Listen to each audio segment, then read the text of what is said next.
Hey, what is going on, everybody? I hope and pray y'all are doing just incredibly well, phenomenally well. So, on this video, I want to go over contracts. So, I posed a question the other day on Instagram and Facebook, hey, asking, what are you stuck on? What do you need help with? And contracts is one of those things that came up multiple times. So, I figure it'd be a great idea to pull up a highlighted version of the contract that I fill out here because you'll see what I fill out and it's going to be very transferable to even your contract, no matter what state you're in. Okay. So before I dive into it, click the like, subscribe, share, all of that good stuff. Check out the links in the description. I have my free boot camp, my masterclass coming up, and all of these amazing things that you can be a part of to help you achieve your financial freedom through real estate investing. Now, let's share my screen. On this here, I want you to be mindful and let's lock in with me for just 1 second. Let me make myself bigger here on this screen. Um, Remember, although I am showing you my Texas contract, you can almost take this video, kind of pause it and see what I'm filling out and compare it to what you're filling out on your specific state contract. Okay. Most of this stuff is going to be pretty much the same. All right. Sometimes even easier. Like I do deals in Georgia. Those contracts are even simpler than this. Okay. So do not be intimidated. Just take it one step at a time. Okay. But I'll highlight what I believe are the most important parts. Number one, obviously the parties involved, your name or your LLC. You're going to also put on there your buyer. So you can put in the full property address, the city, the county, etc. I typically don't put the lot and block, but you can. Some title companies are lenient on it, like mine. They don't care. They can fill that in, so it's not an issue.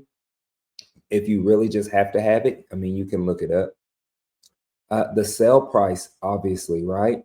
So we want to put the sale price on there. We put earnest money. Now, this is extremely important here, okay? Earnest money and option money. So how much of this earnest money are you going to put down? So $0, $10, $500, you'll put that right there. You'll put the title company's information here. Title policy and survey. So I always put at the buyer's expense. One thing that I always highlight when I'm doing wholesale deals specifically, I let the sellers know that, hey, don't worry, we'll handle all of the closing costs. Okay. And so if they don't have a survey, I'll put in there that we'll cover the survey. All right. And you'll see here that, hey, the seller has within 3 days to turn in the survey if they have it. If not, it's at the buyer's expense. Okay. And so the end buyer will request if they want a survey. It's completely up to them.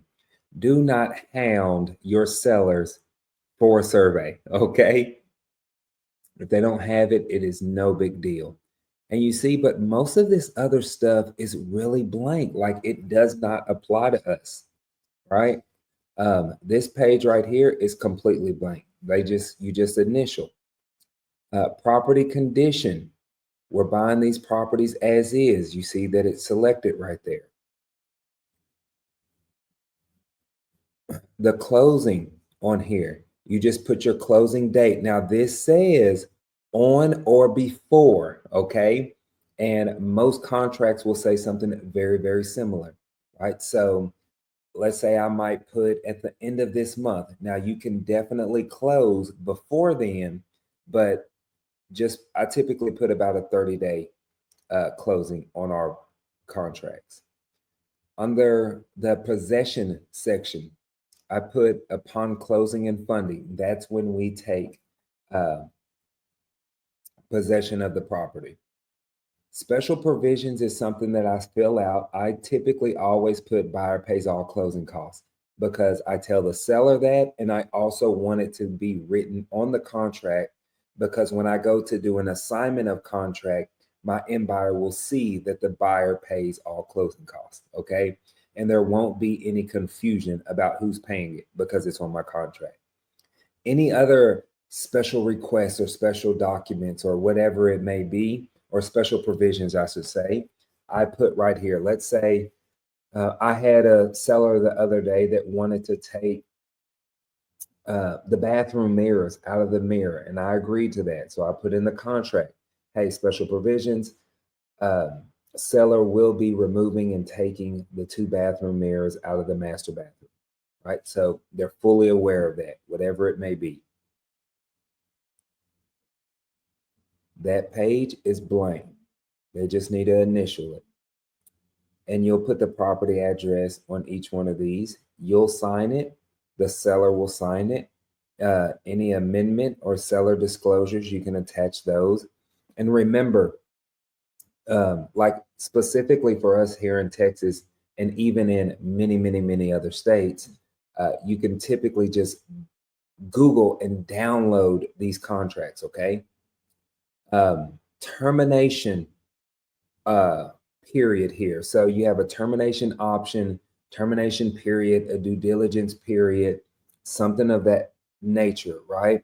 This is the most important thing that you need to have on your contract, in my opinion. Let me blow myself up here so you can see me a little better. If for whatever reason you do not find an end buyer for your property, your termination period gives you the option to walk away from this contract, no harm, no foul. Let's say, for example, that you put $5,000 earnest money down, right? And then you gave yourself a 10-day option period. If you wait till day 11, you will not get that $5,000 back that you put down, okay? If you terminated that contract on day 9, you will get your earnest money deposit down or back, okay? This is important. Do not sign a contract, in my personal opinion, without some type of some type of option period, okay? So leave a comment below and let me know that, yes, you're with me. Give me a thumbs up that you understand. I will have a termination period on there. There's been tons of new investors that have actually lost money by not doing this. And I don't want you to be one of them, okay? So they put earnest money down and they forgot to put an option period on there, right? And then the day they put that money down, because they did not have an option period, that money went hard. So when they go to terminate that contract, well, you lose that money, all right? So I think that was a big enough rant. You should be with me by now. You sign it, seller signs it. This right here is just broker information that you need to fill out the receipts there. And that's it. That's contracts for you, okay? Now, remember, yes, this is a Texas contract, but you can literally see what I'm filling out and go over here and look at your contract, your your Florida contract, your Georgia contract, right? Whatever it may be. And just compare, okay, Clifford's filling this out. Let me fill this out, right? You could even print off one of your contracts, right? And highlight it, review it with this video. So that way you can make sure that you're finding and filling those things out on your contract. But here's another thing, a little side note that I want to add. When I first got started and I got my first several contracts, and what's funny is I still do this.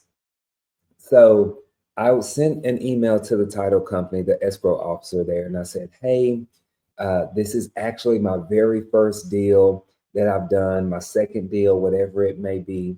So I'm just getting into the swing of things. Can you please let me know if I did anything wrong on the contract, or if there's anything that you need me to make changes on or correct? Please let me know. And you will be surprised how many just title companies and people want you to win.